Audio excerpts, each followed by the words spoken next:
Você pode sentar-se, querido. Queria que você abrisse a sua Bíblia, João capítulo 17. E nesta manhã eu queria pensar um pouquinho nesta introdução da oração que Jesus faz por todos nós. João 17, já no finalzinho daquele período da noite em que ele vai ser traído, preso, para depois ser morto. Quando ele vai orar pelos seus discípulos, ele está conversando com eles no cenáculo, ele começa essa oração com as seguintes palavras: depois de dizer estas coisas, Jesus olhou para o céu e disse: Pai, chegou a hora, revela a natureza divina do teu Filho, a fim de que ele revele a tua natureza gloriosa. Senhor Jesus, ministra sobre nós agora a tua palavra.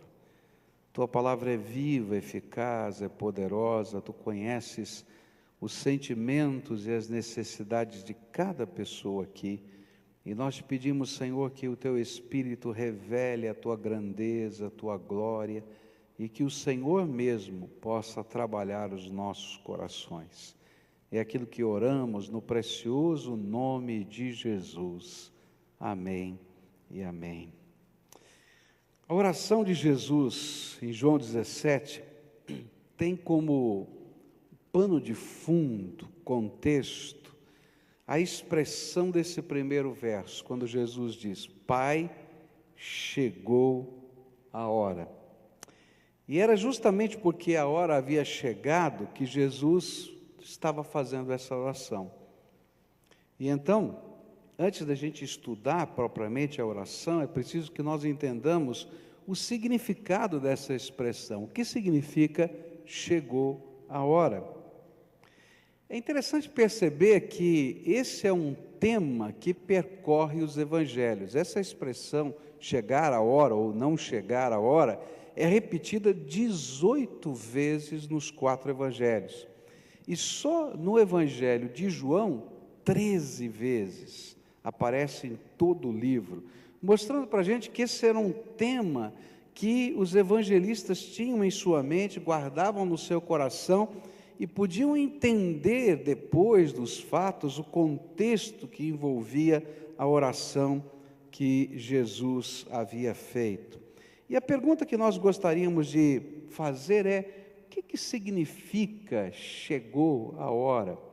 Jesus queria ensinar-nos alguma coisa sobre a inauguração de um novo tempo, de um novo período da história, em que fatos estariam ali acontecendo, bons e ruins, simultaneamente e em constante tensão, que é aquilo que a gente está vivendo hoje. A gente está construindo a nossa vida nessa hora que havia chegado, nesta era que havia se inaugurado, e que Jesus disse: agora se inaugurou esta nova era, esse novo tempo, esse momento de tensão. E por isso ele profetiza sobre algumas coisas que iriam acontecer, e nós queremos olhar para estas profecias do Senhor para podermos entender o significado desta hora que chegou. Quais seriam os eventos que comporiam esse tempo em que Jesus disse que agora estava sendo inaugurado? Bom, esse tempo, primeiro, é um tempo de tensão. Tem coisas boas e tem coisas ruins. Geralmente, quando alguém tem uma notícia assim, misturada, ele diz assim: eu tenho 2 notícias para vocês, as boas e as ruins. Qual que você quer que comece primeiro, E aí depende do seu estado de espírito, você diz: começa pela boa, vai. Ou então você diz: começa pela ruim. Hoje eu vou começar pela ruim, tá bom? Tá combinado assim? E aí a gente vai ver o que significava naquele momento, naquele contexto, as coisas ruins que Jesus disse a respeito dessa hora. O que Jesus estava dizendo é que a hora das trevas chegaria, estava se inaugurando. Ele fala claramente a respeito disso no capítulo 22, verso 53 do Evangelho de Lucas. E a Bíblia diz assim: eu estava com vocês todos os dias no pátio do templo, e vocês não tentaram me prender. Alguns minutos depois dessa oração, ele vai dizer isso: mas esta é a hora de vocês e também a hora do poder da escuridão. Jesus havia falado em alguns momentos que chegaria o tempo em que o poder das trevas controlaria. E foi exatamente isto que o apóstolo João entendeu e explicou anos mais tarde, quando escreveu em 1 João capítulo 5, verso 19: sabemos que somos de Deus e que o mundo todo está debaixo do poder do maligno. Esse seria um tempo em que o poder do maligno se revelaria de algumas maneiras específicas. E uma das maneiras específicas como o poder do maligno estaria se revelando era que os homens maus dominariam, e eles, com os seus intentos, estratagemas, seriam agentes do controle do mal na sociedade. E é por isso que em Lucas 22, verso 53, ele vai dizer: olha, chegou a hora do tempo das trevas, né, e de vocês, desses homens maus que estavam maquinando a prisão do Senhor Jesus. O tempo em que nós vivemos, a Bíblia diz que tem um agente que controla aquela força que a Bíblia chama de mundo. No contexto teológico, o mundo não representa apenas as coisas físicas, mas um sistema de valores, um sistema de pensamento que tem uma inteligência por trás e que está sendo controlada por Satanás. O que eu quero dizer com isso? Tá? É que a gente está vivendo num tempo em que o certo e o errado não é ditado pela palavra de Deus, mas é ditado por uma série de filosofias e de valores que compõem a nossa sociedade. Eu estava numa reunião lá em Roraima, e lá da convenção, e nós estávamos conversando um pouquinho sobre o mundo, e havia uma pessoa da educação, da Secretaria de Educação daquele estado, e quando a gente começou a conversar, ele falou assim: olha, existe uma filosofia que está dentro de todas as escolas do nosso país, e essa filosofia chama-se desconstrucionismo, onde a gente tira os valores básicos, de tal maneira que, se a gente arrancar os valores básicos, sobra um vácuo tão grande em que tudo serve como valor básico. E isso que está acontecendo na sociedade brasileira, mas não está acontecendo só na sociedade brasileira, está acontecendo na sociedade mundial. Então, a gente, por exemplo, tem um conceito agora sobre família. Família a gente sempre imaginava papai, mamãe e filhos, não é? Agora não, qualquer relação afetiva pode ser família. A gente tinha um conceito, por exemplo, de pedofilia, né? A gente vai ver agora, dentro da proposta que está correndo no Senado para a mudança do nosso Código Criminal, né? Dizendo que uma relação sexual com uma pessoa acima de 12 anos, desde que seja consensual, não é mais pedofilia. E tem um professor de Harvard que defende a tese que não existe pedofilia desde que haja prazer e consenso entre as partes. Você está entendendo? Como os valores vão sendo mexidos, trabalhados, e a Bíblia está dizendo que nesta era iria acontecer exatamente isso. Porque existe um poder que não está atuando só aqui, nesse país, mas está atuando no mundo inteiro, para desconstruir os valores mais simples, mais básicos da sociedade.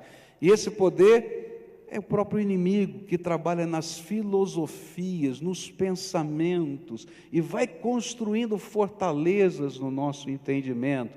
E Jesus profetizou que nós viveríamos no meio desse contexto, destas pressões, porque esse seria o tempo em que homens maus dominariam e que estariam controlando esses pensamentos, divulgando essas ideias como agentes do controle do mal na sociedade. Outra coisa que a Bíblia vai dizer é que nesta época, o agir do poder do mal faria com que o entendimento das pessoas ficasse nublado e uma cegueira espiritual controlasse o senso comum. Como eu vou mexendo com esses valores, eu vou mexendo com essas ideias, e tem uma inteligência por trás que está trabalhando essas ideias e vai construindo, não só aqui, mas no mundo todo. A Bíblia está dizendo que a escuridão começaria a ofuscar nossa capacidade de discernimento, e uma cegueira espiritual estaria sobre nós. Jesus falou isso em João capítulo 12, verso 35, e Jesus respondeu: a luz estará com vocês ainda um pouco mais. Vivam a sua vida enquanto vocês têm esta luz, para que a escuridão não caia de repente sobre vocês. Quem anda na escuridão não sabe para onde vai. João entendia que esta cegueira espiritual vinha de uma permissão de Deus, para que o poder das trevas se manifestasse e ofuscasse o entendimento das pessoas. Essa é uma coisa interessante. O diabo está trabalhando, mas Deus continua sendo soberano. E há uma permissão nesse tempo, e por isso Jesus diz: chegou a hora. Em alguns lugares na Bíblia, a gente vai ver alguns livramentos tremendos de Jesus, e João vai dizer assim: isso aconteceu porque ainda não havia chegado a hora, mas porque chegou a hora, Deus deu permissão, e o inimigo está fazendo o que está fazendo, até que o momento de pregação do Evangelho se espalhe, porque esse é um tempo em que a palavra de Deus tem que ser pregada, e que nós livremente temos que receber Jesus como Senhor e fazer opções. Os valores que são construídos dentro de nós, ainda que haja esse movimento todo de pressão, são decisão nossa. E então Jesus vai profetizar, e João vai lembrar da profecia de Isaías, e vai dizer assim para a gente no capítulo 12, versos 36 em diante: enquanto vocês têm a luz, creiam na luz, para que possam viver na luz. Depois que Jesus disse isso, foi embora e se escondeu do povo. E eles tinham visto Jesus fazer todos esses milagres, mas não criam nele, para que se cumprisse o que disse o profeta Isaías: Senhor, quem creu na nossa mensagem, quem viu que era o Senhor que estava agindo? Não podiam crer, porque, como disse Isaías, Deus cegou os olhos deles e fechou a mente deles, para que não vejam e não entendam, e não se voltem para Ele e sejam curados por Ele. Isaías disse isso porque viu a revelação da natureza divina de Jesus e falou a respeito dele. No entanto, muitos líderes judeus creram em Jesus, mas não falavam publicamente a favor dele, para que os fariseus não os expulsassem da sinagoga. E eles gostavam mais de ser elogiados pelas pessoas do que ser elogiado por Deus. O que a Bíblia está dizendo é que Deus deu permissão, e essa cegueira entrou. Mas como é que essa cegueira se processa? E aí Paulo vai explicar para a gente em 2 Coríntios 4, versículos 3 e 4. Porque se o Evangelho que anunciamos está escondido somente para os que estão se perdendo. Eles não podem crer, pois o Deus deste mundo conservou a mente deles na escuridão. Ele não os deixa ver a luz que brilha sobre eles, a luz que vem da boa notícia a respeito da glória de Cristo, o qual nos mostra como Deus realmente é. Por isso, toda conversão é um quebrar destas cidadelas satânicas, de filosofias e pensamentos que nos controlam, e um levar cativo a Deus dos nossos pensamentos pelo poder do Espírito Santo. É interessante como isso acontece na minha vida e na tua vida. A gente vai vivendo a vida e as coisas vão parecendo muito normais, muito simples. Esses valores, que eu creio serem desvalores, fazem parte da nossa vida. E a gente age todo dia em cima desses valores. Um pouco mais, um pouco menos, mas a gente age em cima desses valores. Eu me lembro, por exemplo, quando um garoto em São Paulo, terceiro ano do ensino médio, ele roubou uma prova da gráfica do Colégio Batista em São Paulo e vendeu a prova, tá? Vendeu a prova para outros colegas. Bom, o que aconteceu é que foi descoberta a fraude. E aí nós chamamos o pai do garoto para conversar. E aí o pai do garoto disse assim: isso não é problema do meu filho. Como não é problema do seu filho? Seu filho entrou, invadiu a gráfica, né? Roubou a prova, vendeu a prova. Como é que não é problema do seu filho? Não, isso é problema que essa escola não tem segurança. E o pai, sinceramente, acreditava nisso. Aí nós expulsamos o aluno. E ele disse: como você vai fazer isso com o meu filho? Ele está no último ano, ele não vai poder fazer o vestibular, ele vai ter que cursar em outro colégio e vai perder tudo que ele fez. Ele disse: isso não é problema do nosso colégio, esse é problema do senhor que não cuida do seu filho. Você entende como às vezes a gente faz a inversão de valores e se torna uma cegueira absoluta, total na mente da gente, e a gente vai vivendo essa cegueira, onde o certo e o errado se misturam, parecem tudo a mesma coisa, a gente não sabe mais o que é certo, o que é errado, se a gente é honesto, se a gente não é honesto, se a vida sexual serve só para o casamento ou fora do casamento, se a sexualidade é uma opção, ou se a gente nasce com essa sexualidade, está tudo misturado, tudo pode, tudo serve. E aí a gente acredita tanto nisso que passa a ser uma verdade entre as verdades, e onde não existe uma verdade absoluta, não existe verdade.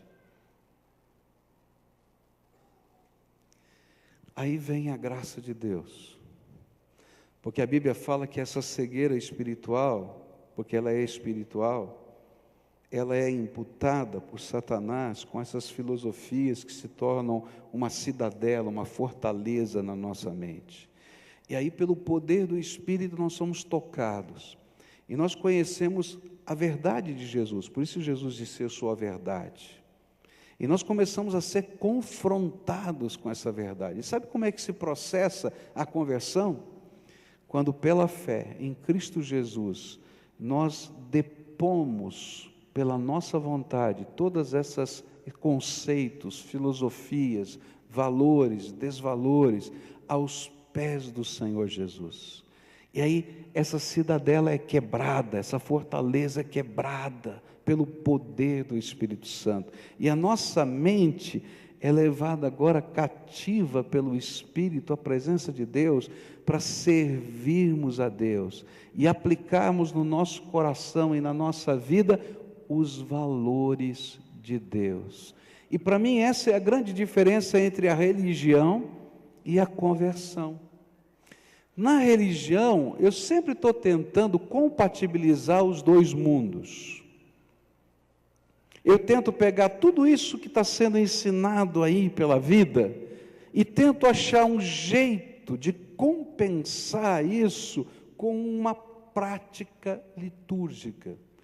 Então a religião não muda valor, ela apenas acomoda os valores dentro da sociedade. Então eu imagino que se eu fizer a minha oração, se eu entregar meu dízimo, se eu for à igreja uma vez ou duas vezes, se eu cumprir algumas obrigações religiosas, está tudo bem.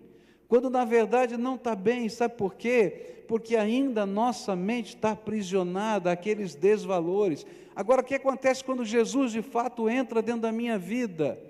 essa cegueira espiritual cai, e eu sei que aquilo que é certo, aquilo que é errado, que pecado tem, talvez, inicialmente um sabor gostoso, mas ele tem consequências danosas, e aí eu deixo a graça de Deus mudar os valores da minha vida, e transformar as minhas atitudes.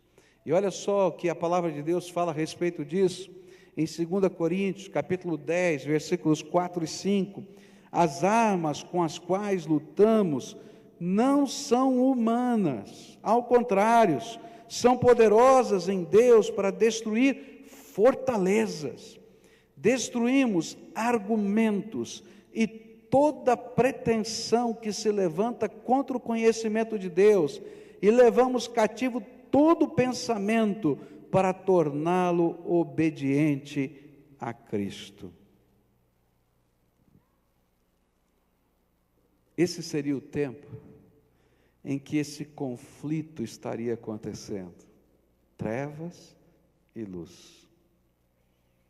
E esse conflito está se dando aqui, dentro da nossa mente e dentro do nosso coração. Homens maus, filosofias, palavra de Deus sendo pregada, e eu tenho que fazer escolhas na minha vida, e conversão é a maior de todas as escolhas, quando eu coloco Jesus como Senhor absoluto da minha vida. Um terceiro fato concreto desse tempo seria a morte do Senhor Jesus. O que vai inaugurar esse tempo, a hora chegou, seria a morte do Senhor Jesus. João 13, verso 1 diz assim: faltava somente um dia para a festa da Páscoa, e Jesus sabia que tinha chegado a hora de deixar este mundo e ir para o Pai, e ele sempre havia amado os seus que estavam neste mundo e os amou até o fim. A sua morte fazia parte de um intrincado e secreto plano de Deus para a nossa salvação, e que envolvia as forças do acusador, Satanás, e os homens maus a seus serviços, para levar Jesus à cruz nesse tempo de escuridão. É tremendo. Eu, quando começo a estudar essas profecias, eu fico apaixonado. Eu sei que talvez seja muito texto bíblico, mas é coisa tão séria, tão profunda, que a gente começa a vibrar dentro da alma de conhecer a grandeza de Deus. Olha só que coisa tremenda. Deus tinha que achar um plano para salvar a minha vida e para salvar a sua vida. Por quê? Porque todos nós somos pecadores. Agora, Deus é perfeitamente justo, santo, e Ele é imparcial, porque uma das qualidades da justiça é a imparcialidade. Por que Ele não julgou o homem desde o dia do jardim do Éden? Quando o homem pecou, e a promessa era: olha, quando você comer dessa árvore, certamente você vai morrer. Uma das razões é porque no dia que ele julgasse o homem, ele também tinha que julgar o tentador e Satanás. E não haveria oportunidade para a nossa salvação. Ele nos amou e queria dar uma oportunidade para a nossa salvação. E então, entre a nossa vida, esse tempo presente, e a segunda vinda de Jesus, ou a consumação de todos os séculos, tem um hiato. E nesse hiato, Deus está trabalhando um projeto para a nossa salvação. A Bíblia vai chamar esse projeto de um segredo, um mistério, que ninguém conhecia, nem os anjos conheciam, só o Pai e o Filho conheciam o jeito que Deus iria nos salvar. Olha que coisa tremenda. Por quê? Porque se a gente olhasse para isso tudo, dizia assim: mas não dá para salvar, não tem jeito, é pecador, não tem jeito. E ele tinha que achar um jeito para salvar o homem, e ele já tinha determinado a condenação do diabo. E como é que funciona isso? E então Deus bolou um plano. Jesus se fez homem, Deus se fez homem. Por quê? Porque pelo primeiro homem tinha entrado o pecado, Adão. E então agora, através desse homem, que era a encarnação de Deus, a salvação podia entrar. E nesse plano secreto de Deus, ele tinha que envolver o acusador das nossas almas. E Satanás, de alguma maneira, tinha que participar desse plano. E eu fico pensando a genialidade de Deus. E então, Deus instituiu o plano em que Jesus morreria na cruz do Calvário por nós, pagando o preço dos nossos pecados, desceria por nossa causa ao Hades, o lugar que nós chamamos de inferno, ficaria lá por nós, e quando ele ressuscitasse ao terceiro dia, ele traria nas suas mãos as chaves da morte e do inferno, para que todo aquele que nele crê não pereça, mas tenha a vida eterna. Mas Deus não podia crucificar Jesus. Quem tinha que crucificar Jesus era o próprio Satanás, para dar certo esse negócio. E aí, porque ele não conhecia os planos, e havia chegado a hora, e esse mundo estava sob o seu controle, e os homens maus estavam sendo dirigidos por ele. Olha só o que a Bíblia vai dizer aqui, em 1 Coríntios capítulo 2, versos 6 a 8. Entretanto, falamos da sabedoria entre os que já têm maturidade, mas não da sabedoria desta era, ou dos poderosos desta terra, que estão sendo reduzidos a nada. Ao contrário, falamos da sabedoria de Deus, do mistério que estava oculto, o qual Deus pré-ordenou antes do princípio das eras, para nossa glória. Nenhum dos poderosos desta era o entendeu, pois se o tivessem entendido, não teriam crucificado o Senhor da glória. Que Deus tremendo é o nosso Deus! Porque aí todas essas forças das trevas vão levar Jesus para a cruz, e eles estão fazendo exatamente o que Deus tinha planejado, e por causa disso, eu posso ser salvo, e o inimigo pode ser condenado. Você está entendendo? Que coisa tremenda! Porque ele crucificou a salvação e rejeitou a salvação, ele pode ser condenado para toda a eternidade, mas todo aquele que crê nele e que confia no sacrifício dele, pode ter a vida eterna. Esse é o Senhor da glória que nós adoramos. Ele é tremendo, e ele está fazendo isso. Então, apesar de ser um tempo de tensão, Deus continua no controle. Apesar de ser um tempo entre trevas e luz, a palavra de Deus está sendo pregada. Apesar de haver cegueira espiritual, a gente vai ver hoje à noite, o reino de Deus está invadindo e arrancando a cegueira espiritual. Esse é o tempo em que nós estamos vivendo e construindo as nossas vidas. Um outro elemento desse tempo é que esse seria um tempo de perseguições, que esses poderes levantariam contra os que crescem na luz de Jesus, e fica claro que Jesus entendia que este tempo que se inaugurava seria de constante conflito, por isso ele fez questão de alertar e instruir os seus discípulos a respeito disso. Você pode ler em Mateus capítulo 10, a partir do verso 16 até o verso 39, que esse seria tempo de perseguição permitida pelo Pai, levada a efeito pelo poder das trevas, e tinha como objetivo confrontar a nossa fé e fazer com que somente os que de fato se comprometeram com Jesus permanecessem na fé. E é sabendo de todas essas coisas que Jesus não somente faz a oração que ele fez, mas continua sendo o nosso intercessor diante do Pai a nosso favor. Olha só o que a Bíblia diz em Lucas 22, versículos 31 e 32. Jesus continuou: Simão, Simão, escute bem, Satanás já conseguiu licença para pôr vocês à prova. Ele vai peneirar vocês como o lavrador peneira o trigo, a fim de separá-lo da palha. Mas eu tenho orado por você, Simão, para que não lhe falte fé. E quando você voltar para mim, anime os seus irmãos. Jesus orou não só por Pedro, ele continua orando por nós. E ele é o nosso intercessor. Mas eu queria terminar essa mensagem pensando: como é que a tribulação acontece na nossa vida?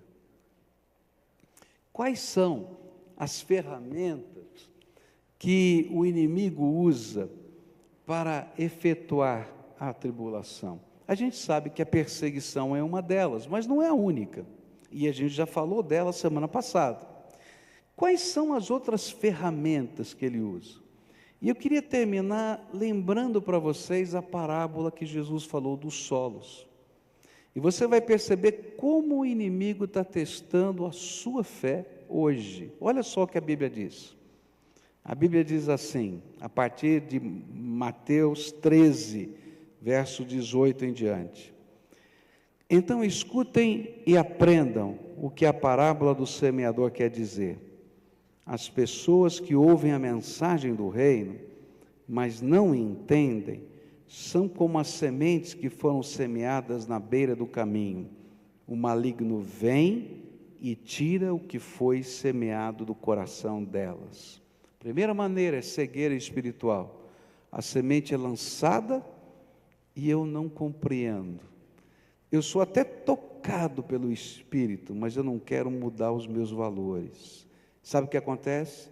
No dia seguinte, ou no segundo seguinte, o inimigo pega aquela mensagem, aquela semente e leva embora, porque essa semente é tão poderosa, mas tão poderosa, que ela ia germinar no seu coração se ficasse lá.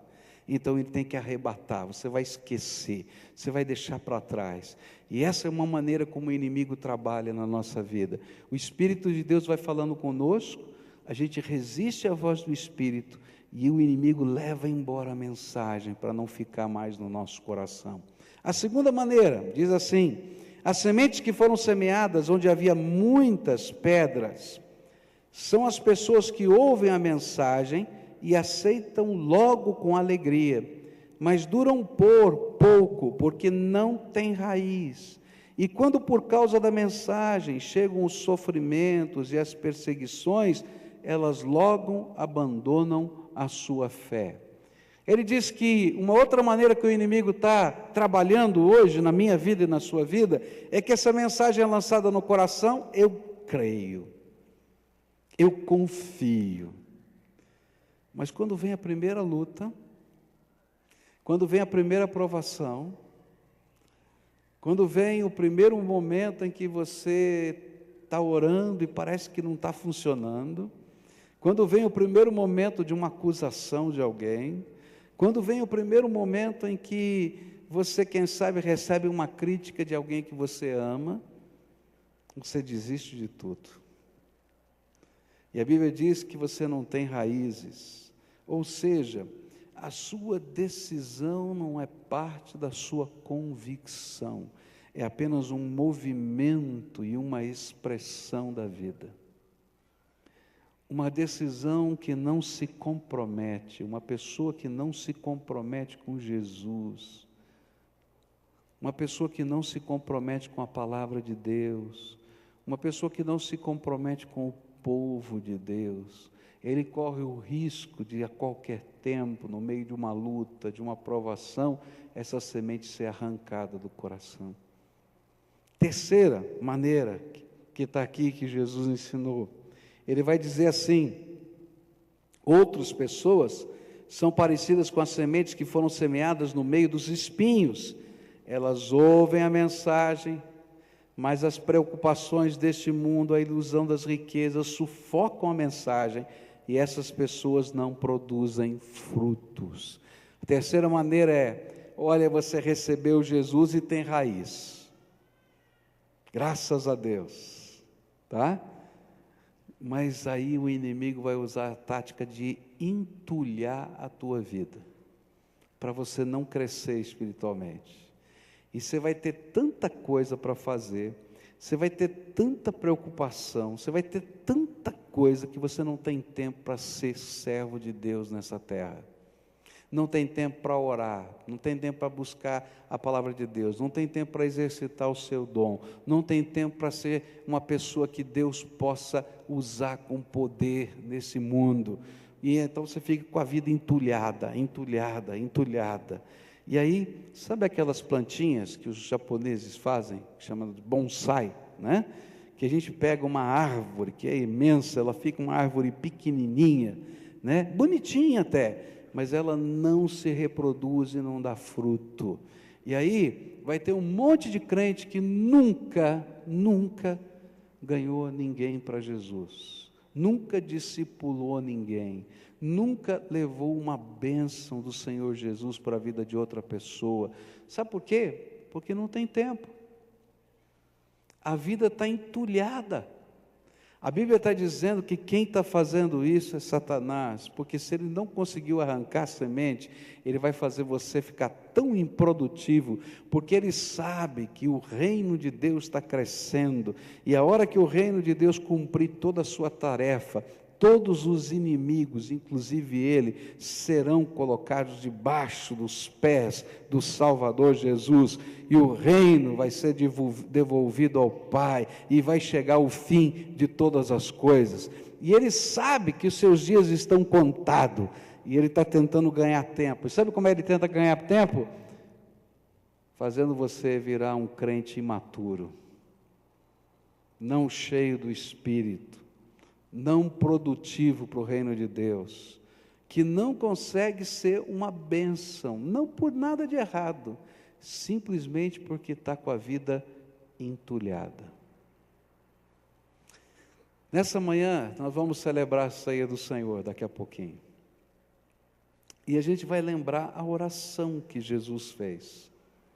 A oração que ele fez está no capítulo 17. Jesus vai pedir duas coisas. Ele vai pedir para que Deus glorifique o Filho. E a gente vai aprender dentro de alguns dias o que significa isso. Mas ele vai pedir por mim e por você.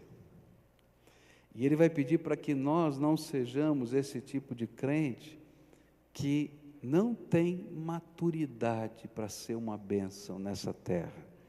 Ele vai pedir para que a gente seja protegido do poder do maligno. Ele vai pedir para que a gente possa fazer diferença nos valores que a gente guarda no coração, num mundo que não acredita valores, sendo sal da terra hoje, luz desse mundo. O mundo está nas trevas, mas tem uma luz que está brilhando aqui. A luz de Jesus brilha através de você.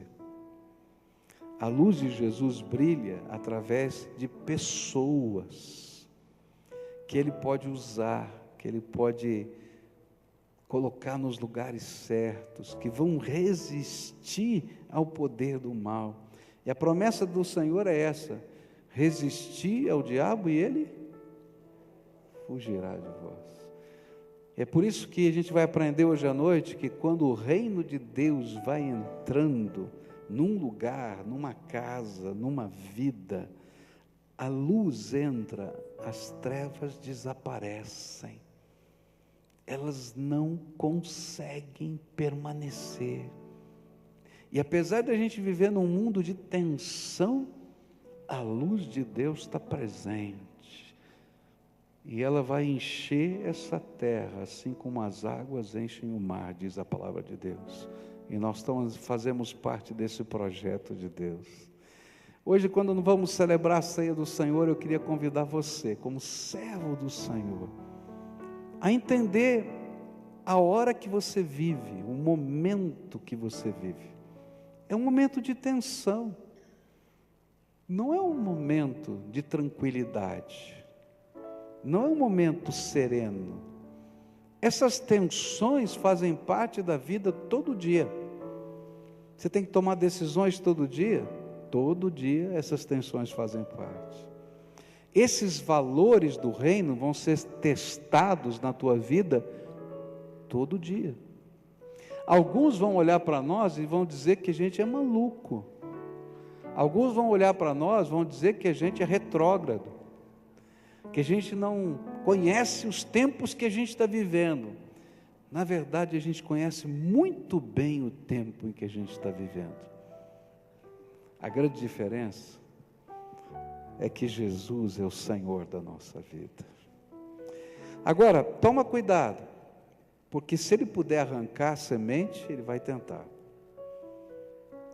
E às vezes no meio de uma tribulação, se você chegou aqui desanimado, lembra, o Senhor continua no controle. E o objetivo desse desânimo é tirar de você a esperança e a fé. Então sabe como é que você vence? Enche o teu coração de esperança e de fé. E aí ninguém vai roubar a semente não, e nem vai morrer no deserto. Agora, se você está entulhado, e é tão fácil ficar entulhado,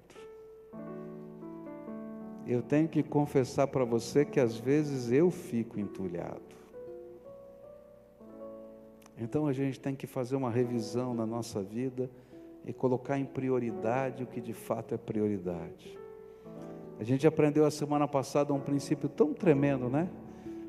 Quando a gente aprende a buscar a face do Senhor, enquanto a gente dorme, Ele continua trabalhando. Então eu quero fazer um teste com você. Quer fazer um teste? Quer experimentar? Separa um tempo essa semana para falar com Deus. Santifica esse tempo ao Senhor. Dedica esse tempo ao Senhor. E naquele tempo apresenta tudo que angustia o teu coração, tudo que entulha a tua alma. E veja o que Deus vai fazer. Porque enquanto você dorme, Deus trabalha. Faz prova. Depois você me conta. Eu garanto para você que coisas tremendas de Deus vão acontecer. Porque o inimigo lança o entulho para a gente imaginar que só a gente consegue limpar as raízes. E quando na verdade eu não tenho poder para limpar as raízes. Mas sabe, se houver nutrimento na raiz, e o nutrimento é a graça de Deus, essas raízes, se precisarem aflorar sobre a terra, para se estenderem a outros lugares, elas farão. Você já viu essas árvores? Que parece que colocam algum concreto em volta dela, ela não consegue passar, e ela passa por cima da calçada, a raiz dá a volta no concreto, envolve o concreto. É assim que Deus trabalha conosco. Deixa Ele falar com você, deixa o poder do Espírito tocar a tua alma, você vai ver coisas tremendas de Deus que vão acontecer. Faça prova essa semana com o Senhor. Está entulhada a vida, está passando por um monte de batalha, separa, consagra, coloca lá, todo dia na presença do Senhor, e veja o que Ele vai fazer. Coisas que você não imagina vão acontecer, simplesmente porque Ele é Deus, Ele é o Senhor da nossa vida. E é por isso que Jesus termina essa parábola dizendo assim: alguns caíram na boa terra, e essa semente na boa terra dá muito fruto. Um produz 30, outros 60, outros 100. Sabe o que me admira? É que Jesus nunca falou que um produziu um. Ele começa com 30. Você já ganhou 30 pessoas para Jesus? Ele diz, o outro vai ganhar 60. Outro vai ganhar 100. Minha tia, a avó, era uma evangelista.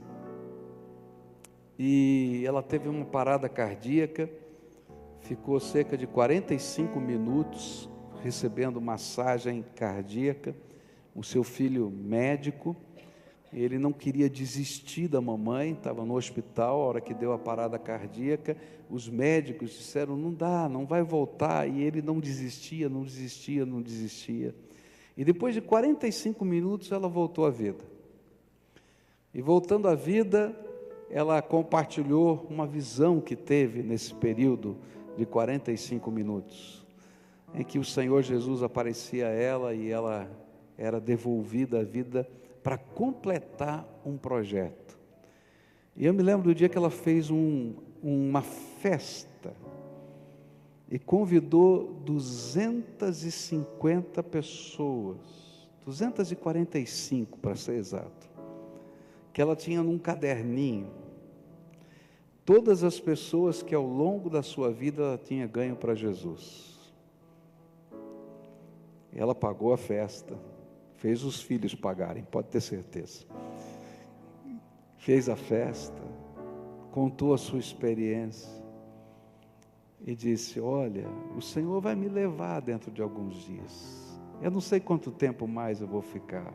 Ele já me disse, mas eu tenho uma missão para terminar, que é desafiar vocês a continuarem essa obra e levarem outras pessoas a conhecer o amor de Deus. Eu já estou indo, mas eu quero passar essa obra para cada um de vocês que eu ganhei para Jesus. Eu fico olhando para minha tia, 245 pessoas, pessoalmente, uma a uma, que ela guardava nome por nome num caderno, ao longo da sua vida. Quanto fruto para o reino você tem dado? Se a gente não dá fruto, é porque a vida da gente está entulhada. Quem sabe esteja na hora de deixar as raízes se aprofundarem e deixar o fruto da graça de Deus brilhar na nossa vida. Graças a Deus, eu creio que a maioria de vocês, ele não pode arrancar a semente, porque o amor de Deus não vai ser separado de vocês, mas ele pode entulhar a vida. Então, não deixe a vida entulhada, seja instrumento da glória do Senhor Jesus. E enquanto a gente estiver celebrando a ceia, meu desafio para você é, Senhor, se a tua vida estiver entulhada, diga para Ele, me ajuda, porque eu não quero ficar assim a minha vida toda. Eu quero ser uma bênção, me dá o teu poder. E se você é um daqueles que estão desanimados, diz Jesus, eu quero experimentar a tua graça. O diabo não vai arrancar a beleza daquilo que o Senhor está construindo na minha vida. Amém? Vamos celebrar a ceia do Senhor. Enquanto adoramos, convido os diáconos a nos ajudarem. E se você é crente no Senhor Jesus Cristo, nascido de novo pela fé, não um religioso, mas alguém que viveu a experiência da transformação. Se você já foi batizado, conforme a palavra de Deus ensina, e está em comunhão com o Senhor e com a sua igreja, eu quero convidá-lo a participar conosco desse memorial, adorando Jesus, autor e consumador da nossa fé.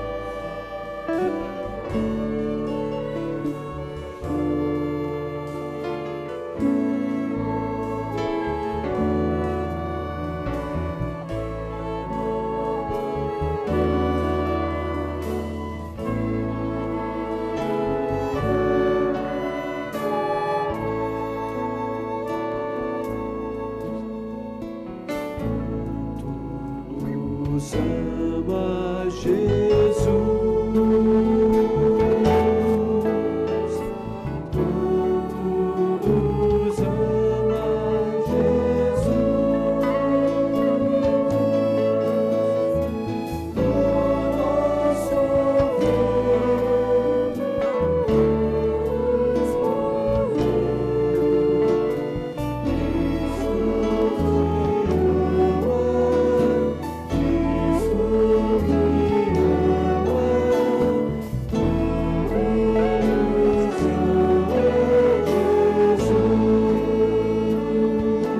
você tem intolerância a glúten, nós temos um material especial para você ali nessa ala aqui, nesse corredor aqui, você vai encontrá-lo.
Talvez aqui nesse ambiente a gente tenha algumas pessoas que podem ser um instrumento de bênção. Lembra que eu falei que uma das sementes cai, não é? E onde não tem muita profundidade da raiz, e vem o sol, né? E aí representam as batalhas, as tribulações, e as pessoas desanimam. Há alguém aqui que por esses tempos passou por uma grande luta, uma grande tribulação, e viu a boa mão de Deus sobre si, e gostaria de compartilhar como um momento de louvor e adoração, para que, quem sabe, alguém que está sendo oprimido, para desanimar na fé, possa ser sustentado. Será que tem alguém aqui que hoje queira compartilhar? Se tiver, vem aqui, suba aqui para a gente poder ouvir o que Deus fez na tua vida. Tem alguém? Vem para cá, filha, isso, vem aqui, em nome de Jesus. Isso, tem mais alguém que queira? Venha para cá então, querida, isso. Suba por aqui, pelo lado esquerdo aqui, tá? Que a gente vai compartilhar de maneira breve, mas essas graças do Senhor, isso. Venha para cá, querido. Fala primeiro o teu nome para todo mundo te conhecer. Inara. Isso. As duas grandes bênçãos que Deus me deu esse ano foram, primeiro, a vida, né? O pastor já sabe, eu tive um tromboembolismo pulmonar e Deus não me levou. E segundo foi a restauração do meu casamento. Tem aqui o maridão, vem cá, onde é que está o maridão? Vem com a filha aqui para a gente glorificar Jesus. Vem aqui, traz junto aqui, para a gente poder ver a família bonita que está aqui, graças a Deus, não é? Olha que coisa boa, vida e família, não é? Bens preciosos do Senhor que estão aqui, aleluia, né? Abraça aqui a tua esposa aqui, cara, tá bom? Que alegria, viu? Fala teu nome, querida. Neuza. O ano passado eu retirei um tumor, né, um câncer maligno do abdômen. Esse ano, em agosto, surgiu na boca, também deu um maligno, né? E agora esse mês eu fiz um exame que vê o corpo inteiro, PET scan, e eu tive o resultado essa semana. Em nome de Jesus eu não tenho mais nada. Aleluia. Amém. Então eu tinha que vir contar. Amém. Bem, pastor. Bom, esse ano foi um ano assim bem complicado assim para mim. Então o inimigo tem investido assim pesado. Roubaram meu carro, eu tive meu carro roubado assim. E 3 meses depois, eu emprestei um carro da minha irmã, estava usando um carro da minha irmã, e uma carreta da escola, aquelas carretas carregadas, bateu na lateral do meu carro, eu girei umas 3 vezes, fui parar na frente da carreta. E ela foi arrastando, assim, 1 quadra, o meu carro, e não percebeu, não viu que estava arrastando um carro. Ele desceu e foi olhar atrás do carro se tinha caído uma caixa, alguma coisa, né? Daí, quando ele veio na frente, ele viu o meu carro. Eu não sofri nenhum arranhão. Eu estava sem cinto de segurança, porque eu falei, pertinho, está muito calor. E, olha, eu não sofri um arranhãozinho, nada. Então, a mão poderosa de Deus estava sobre a minha vida. Apesar de, às vezes, a gente... muita batalha, mas Deus está no controle de todas elas. A gente passa pelas batalhas, mas a gente sai vitorioso delas. Em primeiro lugar, eu quero agradecer a Deus por ter me direcionado a essa igreja. Eu cheguei aqui em Curitiba tem 3 anos. O ano passado eu passei uma crise profissional muito grande. Eu quero agradecer em primeiro lugar a Jesus, em primeiro lugar as 2 células da Leila e da Irani e a Claudete, ao pastor Edson, que me deu um apoio muito grande, ao pastor Ocir, e que abriu portas maravilhosas. Eu cheguei ao fundo do poço, emocionalmente também, e hoje eu tenho a agradecer ao Senhor Jesus e agradecer às pessoas que me ajudaram aqui. E cada vez mais eu quero dizer que como Deus é maravilhoso, e como Ele existe, e que Ele fez uma bênção muito grande na minha vida. Amém, amém. Eu pedi para elas ficarem aqui, não é?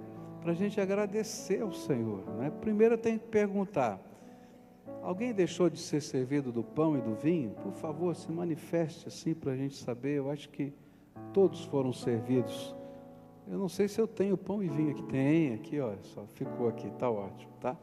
E eu queria que a gente agradecesse ao Senhor. Eu vou pedir para o pastor Edson, vem aqui e agradeça ao Senhor, não é?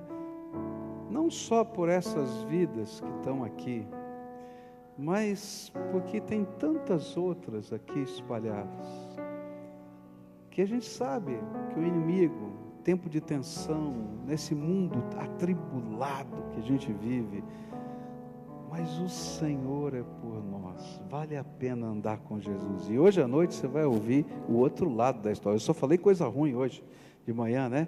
Você vai ver hoje à noite o que são de promessas, o que existem de promessas e de coisas que já estão acontecendo.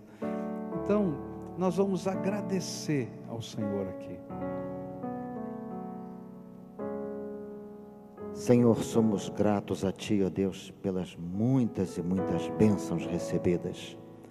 Somos gratos porque o Senhor é bom, verdadeiramente bom, e a misericórdia do Senhor dura para sempre. Te louvamos, Senhor, te rendemos tributo de gratidão pela vida dos Teus filhos aqui, Senhor, que testemunharam bênçãos recebidas. Tua serva que teve nova vida, como falou aqui, Senhor, a irmã Inara. Depois a tua serva, Senhor, que fez aquele exame, Senhor, tirou 2 cânceres do abdômen, da boca, e agora, Senhor, o exame não deu nada, nós te agradecemos.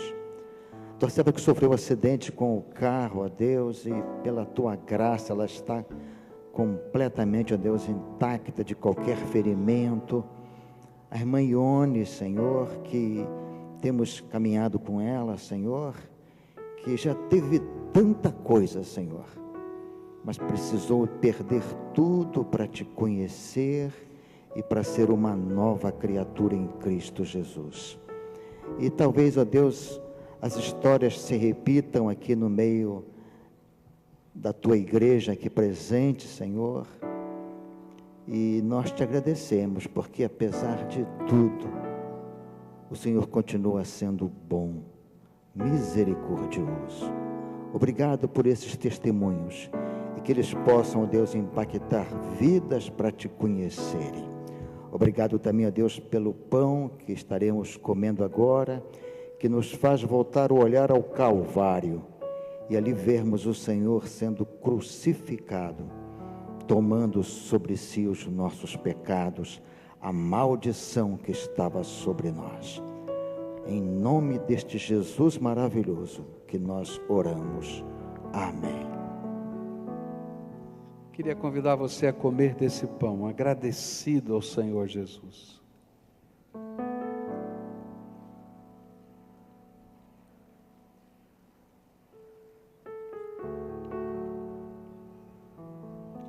Queria convidar você a ficar de pé. A Bíblia diz que esse cálice representa uma aliança, um novo testamento, um novo pacto que Jesus firmou conosco. A aliança de Jesus está escrita na Bíblia. Todas as suas promessas, a obra dele redentora na cruz, a sua ressurreição, a sua promessa, eis que estou convosco todos os dias até a consumação dos séculos. Mas nessa manhã eu queria convidar você a fazer essa segunda oração. O que o Espírito de Deus falou com você hoje? O que você precisa, quem sabe, reordenar na sua vida?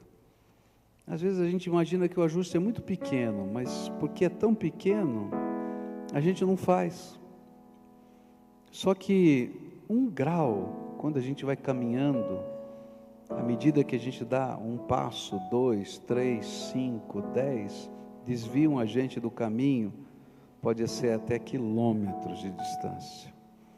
Então, o que o Senhor está falando? Ajusta aí. E faça a sua oração, curva a sua fronte e sela o pacto com o Senhor, o teu lado do pacto. Ore ao Senhor agora.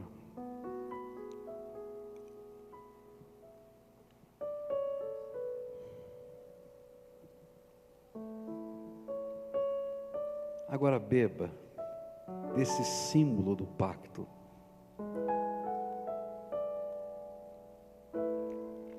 Que Deus nos dê graça para viver integralmente tudo quanto o Senhor tem para nós, amém? Obrigado, queridos. Dê a mão para quem está perto de você. Nós vamos terminar esse culto cantando, como sempre a gente faz. Aí, estende a tua mão além do corredor. Esteja junto com a gente aqui.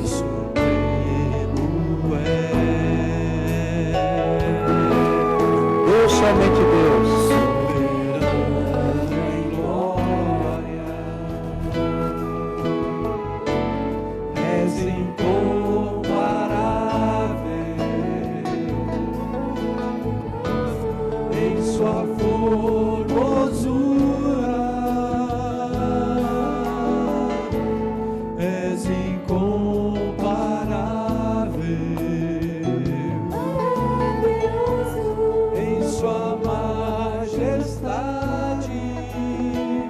Supremo és, Deus Supremo és,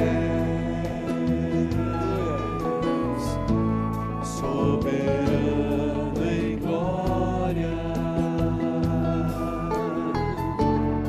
és incomparável, em sua formosura.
Só o Senhor, louvado seja o nosso Deus. Oremos ao Senhor. Que a graça de nosso Senhor Jesus Cristo, o amor de Deus, o nosso Pai, e a comunhão e as consolações do Santo Espírito de Deus estejam com todos nós aqui e com o povo de Deus espalhado pela face da terra, hoje e sempre. Amém e amém. Vão na paz do Senhor Jesus.